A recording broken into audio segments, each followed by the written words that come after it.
How did you guys meet? What's the O'Day family story? It's a good one. What was the flashpoint here? It was a good one. We were in the same introductory speech class in college, which is a requirement at the University of Florida. You were college sweethearts? We were college sweethearts. Oh, that's too great. It's the best day of his life. So, a lot of the majors at University of Florida require you to take this public speaking class. Yeah.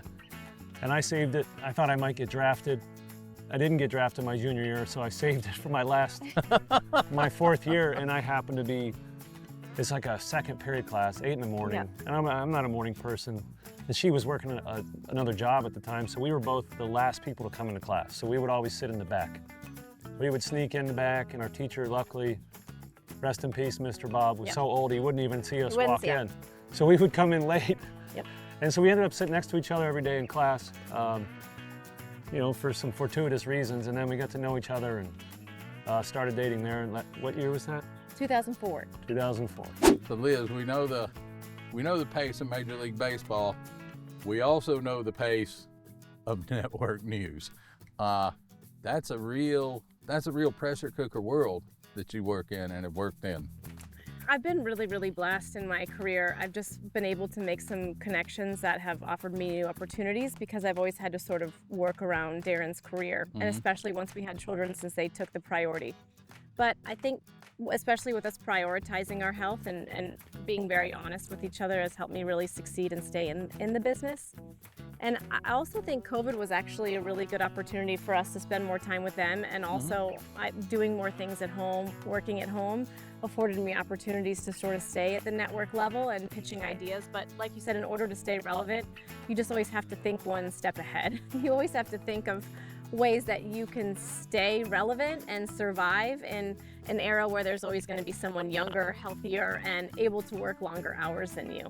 But we've been able to manage it. Just a lot of compromise. But also another big part of network news is your body is a machine too. Your package is a machine too.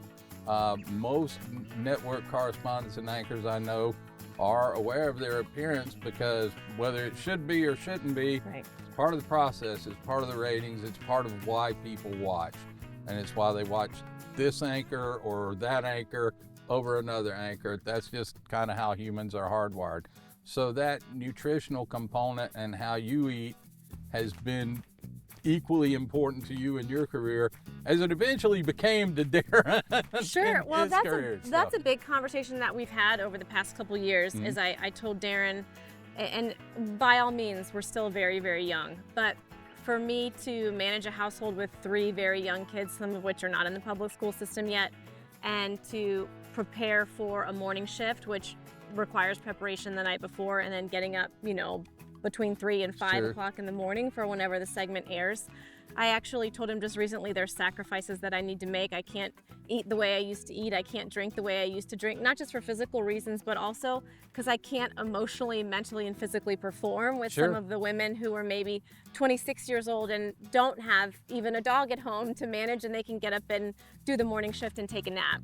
There's really no naps when you have 3 kids. And if you want to perform at that level, you can't necessarily eat and survive the way that you did in your 20s. So that's been a huge motivation for us to be more aware of what we're putting in our mouths. And even if it comes to us eating farm fresh eggs, I'm certain that we can buy them at the grocery store, but we can also pick them in our backyard. Yeah.